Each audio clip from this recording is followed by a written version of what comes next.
the disciples are like, why do you tell stories all the time? He's like, so people can understand, like the kingdom of God is unbelievable.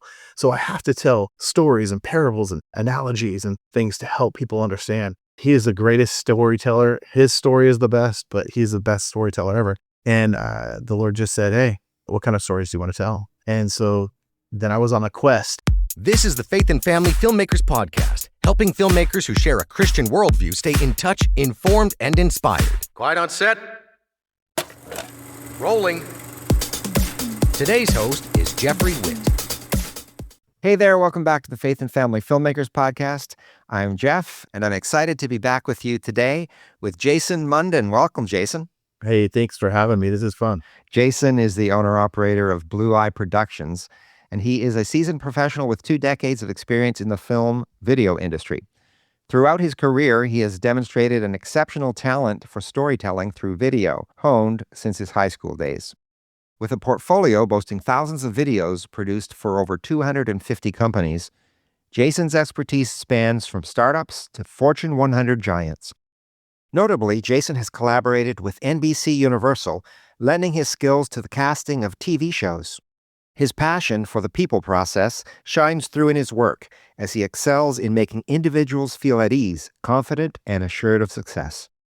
Jason's love for production stems from its unparalleled ability to weave narratives and evoke emotions, and his commitment to this craft is evident in every project that he undertakes.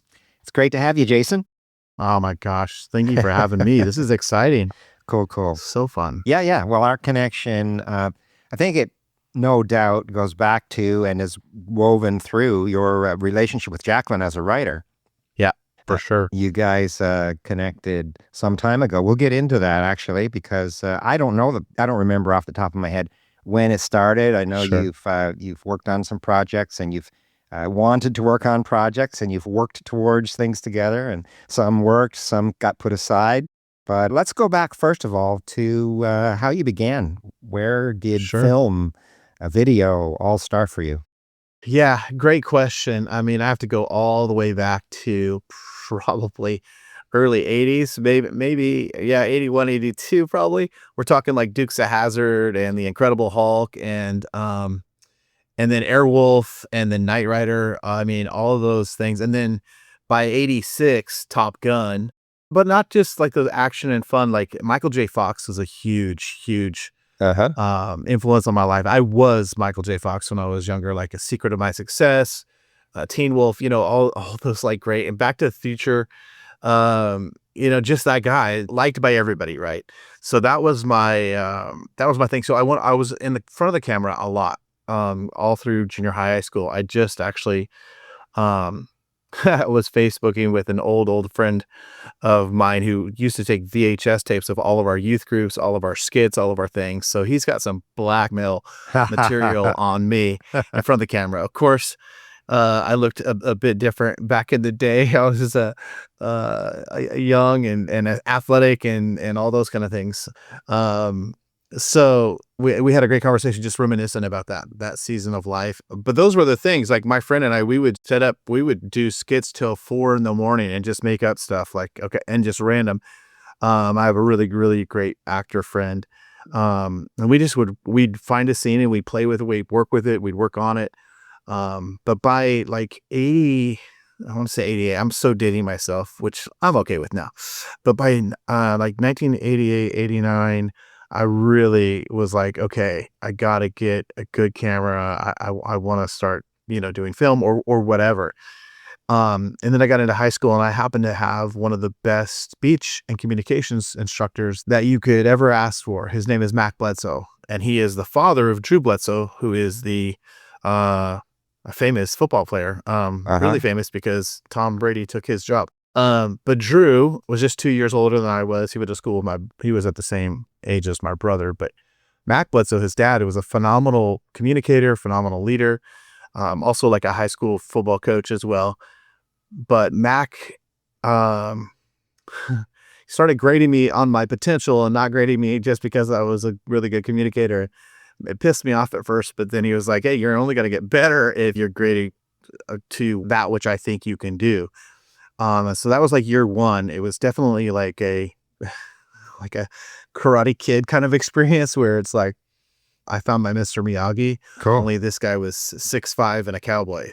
And so, but incredible communicator. And so he opened another door for me, which was he got the school to buy in to doing video announcements. This is 91, 92, or about that age. So it's still VHS, maybe high 8 started coming out.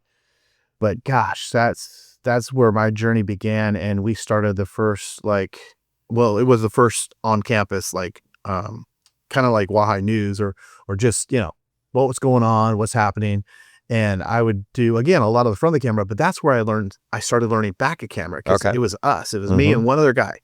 So we had to just run and gun. And it was like, here, we didn't have lighting. We just tried to get good lighting, right? But man, I got the bug and I loved it and wanted to do that just, however I could. The problem back then, though, was editing was a pain. You were either going VHS to VHS and then it looked like crap. So fast forward a little bit, things get better, technology gets better, but in the meantime, I get into the ministry. I was going to go to Northwest Bible College in Seattle and Kirkland, got accepted, and for various reasons, and a mom who really hears from the Lord, she was just like, we can't put you in that much debt. Like, I'm kind of probably grateful now for that. Yeah. But it changed my path, and so I ended up working for the airlines, but then connecting with an incredible church body called the City Church with Wendell and Jenny Smith, with Judah Smith, who now is kind of all over the place. So you were in Washington State. Yeah, Seattle. Yeah. Walla Walla was my hometown. Graduated from there, literally went up to Seattle. And I kind of had a couple of years there where I was like kind of ticked that I wasn't able to go to the college I wanted to go to. So I was definitely prodigal, because prodigal is actually wasteful living. And then I was invited to a place where my future wife, her and her friends had started going. And I was like, man, I've been to so many churches. They're all the same. It's all the same stuff. But I went that night in October. So literally 31 years ago, October, and met the most incredible pastors, Steve and Taffy Carpenter. And then the next week was Judah and Becky. But from that moment on, my life was never the same. My life has just elevated. Eventually got on staff as a children's pastor, as a middle school pastor, 5th grade to about 8th grade. And we just loved on those kids. But I used video all the time before it was even something cool to do. And then I started doing bigger church projects. And then between that and being a janitor, which I'm very proud of, by the way, I think every young pastor should clean floors, toilets, and those kind of things. There's something supernatural about that. I'll actually try not to cry, because that was probably life-changing more than anything else. Cool. Was that moment of time. And so when the media director at the time had to leave, they tapped me to come in, because they were like, you use video more than anybody else, so can you come be the media director? So I got to work directly with Pastor Wendell and Jenny Smith. They were already my bosses for 8 years. So it was easy, but it was also a massive demand. So here's the thing about church media. It is such a great experience. It allows you to become a producer. And I want to define that early on in this conversation, because a lot of people are like, I'm doing this. Back in the day, you would do like a DVD, right? And you'd burn it onto DVD, or you'd burn it onto another tape. So I would say, show me your box of DVDs, or show me your DVDs before websites, right? And then it became websites. Show me what you've done. Yeah. Show me what you've finished. And I think the coolest thing about church media, to all those church media directors, and I just talked with another media director last week, is done. Like, done is better than perfect. You have a short timeline. You have to rely on grace and people doing it's gathering, right? It's gathering, it's encouraging, it's fast-paced, but you have to have something done, whether you have a week or 2 weeks or 3 days or the night before, because that's a real thing. But that's why I am who I am today. One of the skill sets that I learned early on, especially from being on staff at, so just to clarify, we started at City Church when it was 350 people in 1994. And it grew by the time we left, it was at 5,000. Oh, wow. And so we big difference. Yeah. So big growth. And so seeing that, doing that, and it just, you only run faster, you only go higher, Yeah, there's things that's called burnout, but I think if you learn how to just know where your source is, right? It's not your pastor. Jesus is your source. Uh-huh. And again, I say all that because that shaped who I became. But in 2001, as we were contemplating like heading south, we ended up going to Vegas, but I created Blue Eye Productions, and my daughter was born, and I was like, okay, I want to start doing this thing, right? Well, that's when it all started. And I had worked closely with a good friend of mine, Larry Ostrom, who has been an editor, was an editor both with church staff and other things. But what we found really quickly was that I was really great with people in camera and also kind of gathering business. And then he was great with all the tech stuff and, the shooting, the lighting. And then, so we kind of came together and formed Blue Eye Productions. And, He's still working with you today? yeah, Okay, yeah. cool. We've done several projects together. He's got a great skill set with some special effects and graphics and motion graphics and stuff. So I always tap him when I have that kind of need. But what was cool about that is that, again, we just kept getting better, and God is good. And I tell you, whatever you focus on comes true. So we began to focus on corporate productions, and I got into T-Mobile. A door opened. It was one door. It was one simple video. That simple video allowed me to, over the course of the next 10 or 12 years, make $1 million, from one company. Big customer. Yeah. And that you leverage that big mega company. And I mean, that was Catherine Zeta-Jones. That was way back in the day, right? But you leverage that company, and then you get into the Microsofts, and then you get into Amazons, and then we were inside Facebook right when they took over in Menlo Park, and you get all these opportunities, and then you just you build from that and for that.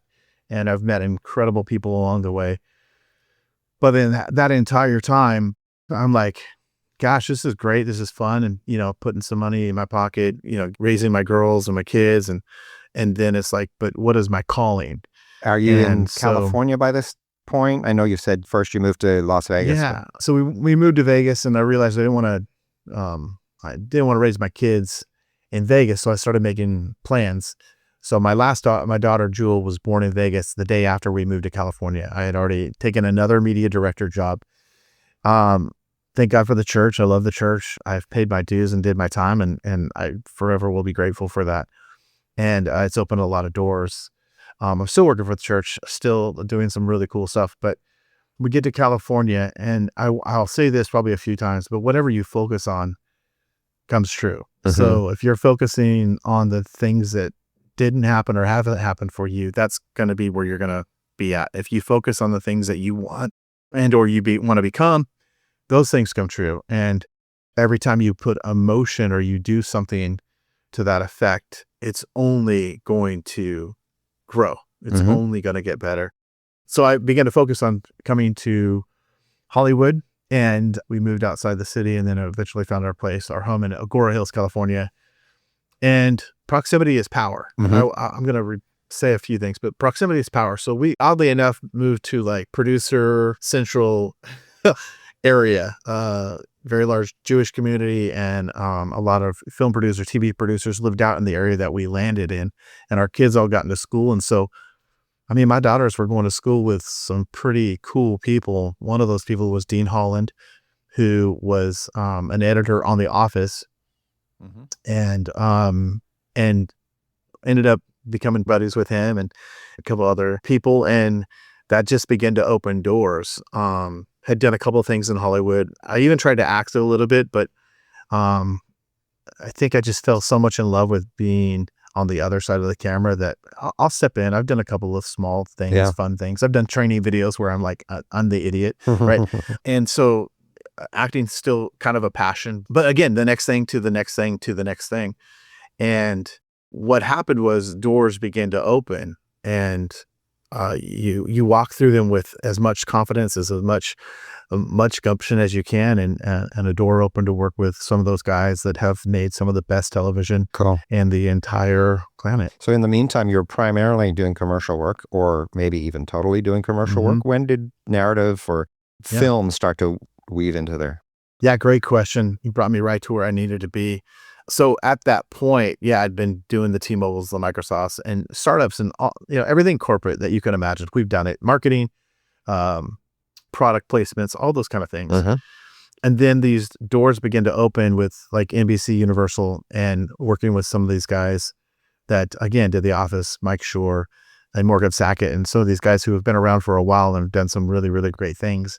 So what was cool after working with all these guys, I was like, okay, God, this is awesome. You're opening this door. I'm going to get it in television. I'm going to be able to direct or, whatever. I'm going to get a show. I'm going to, you're opening these doors, right?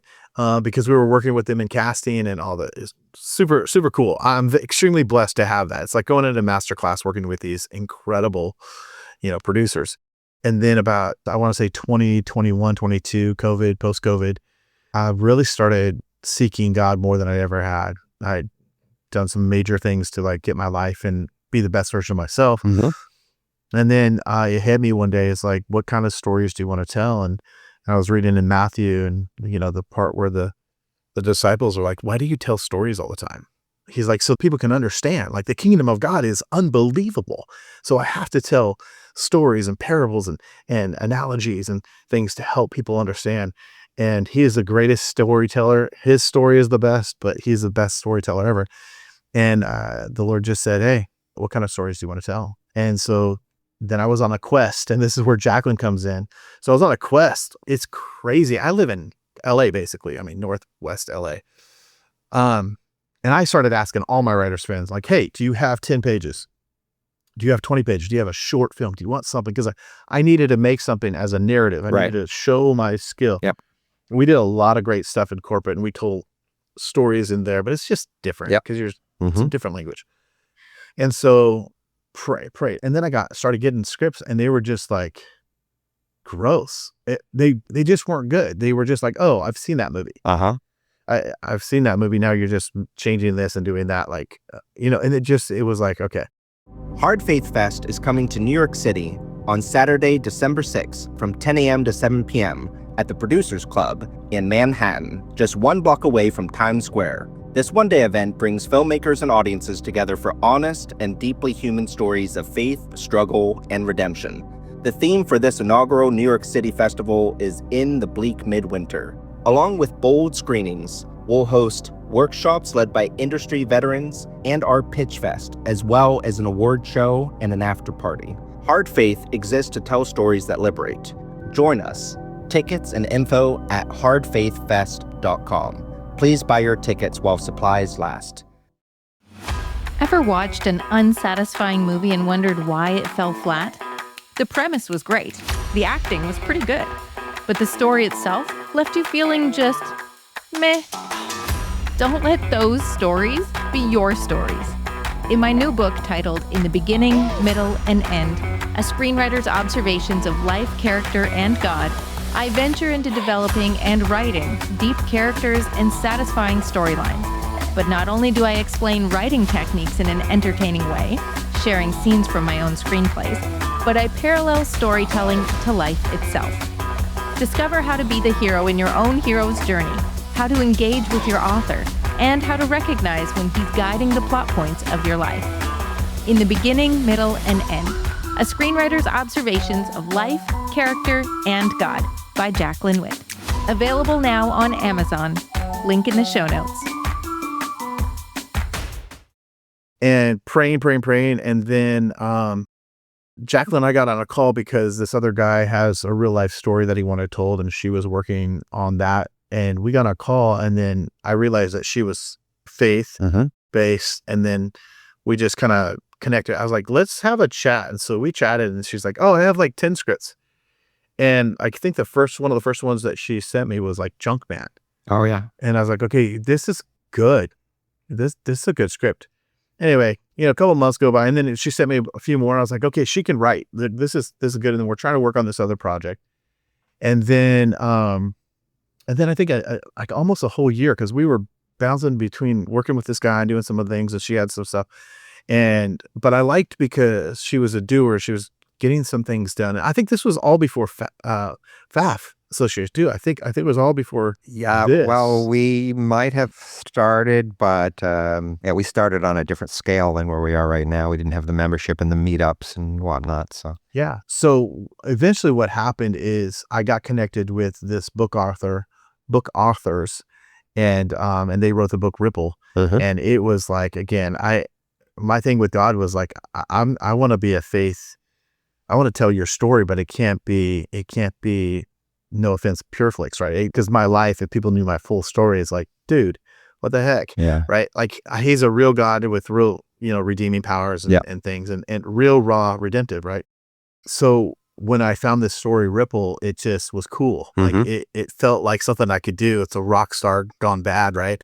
With the power of redemption, because he has a moment with God and it changes his life, and then his life ripples. And I hope we can tell that full story. But in the process, book writers aren't screenwriters, as talented as people are and stuff. And so that's where Jaclyn got involved. I was like, can you do 10 pages? Or I think the writers did something, and then I had Jaclyn come in, and it all came together after Jaclyn put her footprint or fingerprints on there. Yeah. Probably more fingerprints than it is footprints.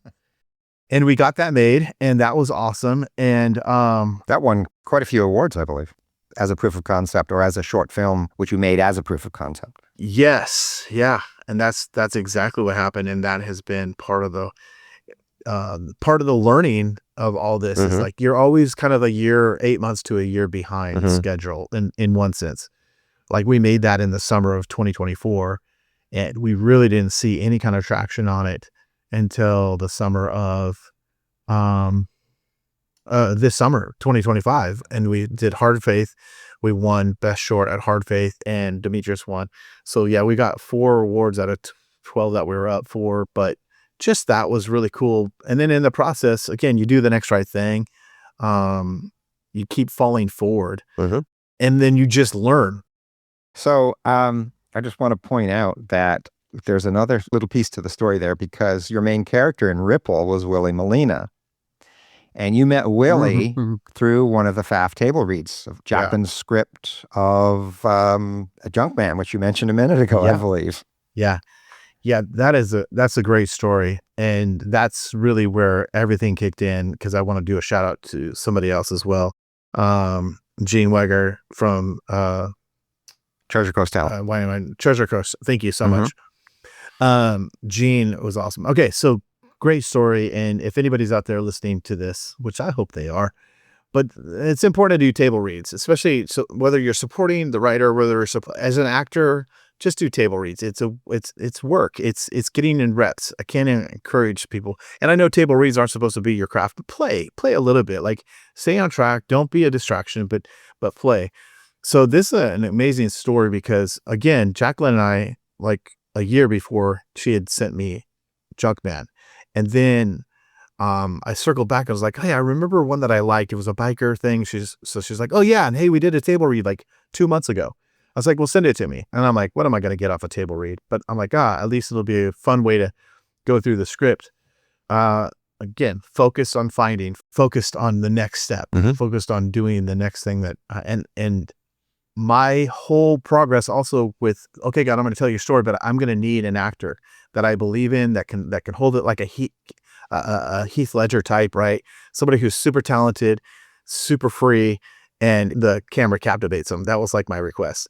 Well, I get on this table read, and this the thing has just barely started. They're doing introductions, and I see this guy, and he's just fidgeting and looking off camera and coming back into camera. But I was like 15 seconds in, I'm like, who's this guy? I just read like Willie something. I'm like, okay. Well, 9, 10, 12 pages in, he doesn't come in till like 20 minutes into the thing. He ends up being the lead character. And if anybody's wondering about the lead character coming in 9, 10, 12 pages in, it's because he was a child in the first part, and then he came in as an adult. So Willie, the character as an adult was Willie. Yeah. And so it was a trip. And then he just killed. He just, he slayed the whole thing. And I don't even think I got halfway through. And when he started showing up, I was like, oh, okay, he's the main character. I called Jaclyn, or I texted Jaclyn. I was like, who's this guy? And how do I get a hold of him? Because I already had Ripple in my hand. I was like, I think I just found my actor. And then I did the IMDb thing, and he's got singing on there. He's got dancing. Willie's talented. That dude is crazy talented. And so Jaclyn's like, oh, you need to get in contact with Gene, Treasure Coast. So I did 40-minute conversation with Gene. By the end of the conversation, we get Willie. he was working on The Chosen at the time, and he was able to get the time off that we needed. And then Jean was like, who else are you looking for? I was like, I kind of need like a God or a Jesus type. And she's like, how about Demetrius Troy? And I'm like, who's Demetrius Troy? Because I wasn't really a Chosen follower. But I had heard this already. I'd heard that the Lazarus storyline was incredible. I had heard that a few times for friends. So then when she said that he plays Lazarus on The Chosen, I was like, let's do this. And then Batman, that guy is just, that guy's a whole nother level. I love him so much. We have become brothers. Same with Willie. We all three ended up working on a project together, but Demetrius takes whatever he does seriously. We had a 40-minute phone conversation, and after that 40-minute phone conversation, he agreed to do Ripple. No doubt, starting to move into your first narrative type projects, you learned a lot in that, but you brought to the table already what you learned in years of creating commercial work, including narrative stuff woven into that commercial work. And that really shows in Ripple. I mean, it shows that you're not just a first-time filmmaker figuring it out as you go. Yeah, interesting enough, we made that in 2 days. And it was only a 12-minute thing. It could have been a 20-minute short easily. We had a whole piano scene. We had shot some really, really good stuff all in 2 days. Yeah.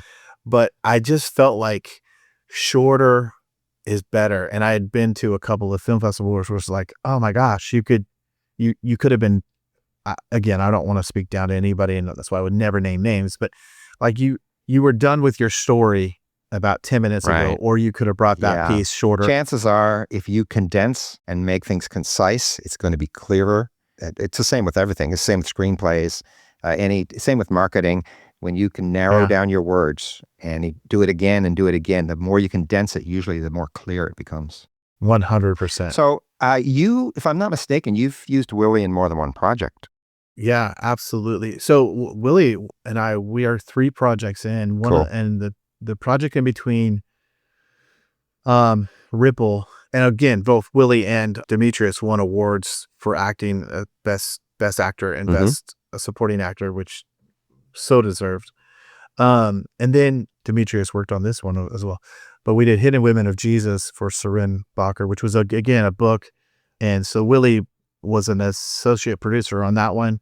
We shot that last December. And then I invited Willie back again for this next project that we're super excited about, Bible College.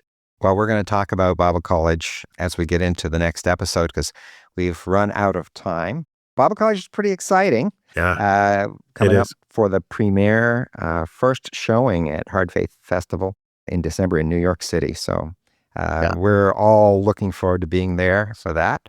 But we're going to get into some of the details about how that came to be and the whole process, lessons learned as we get into the next episode. So Jason, thank you so much for sharing your background and your history with us today and what's led up to this point, because that's always very insightful and inspiring. And we look forward to hearing more in just a little bit. Awesome. Thanks for listening to the Faith and Family Filmmakers podcast. If you've been enjoying this podcast, take a moment to follow or subscribe on your favorite podcast player so you don't miss an episode. And if you'd like to support the production of this podcast, you can leave a tip at faffpodcast.com/support.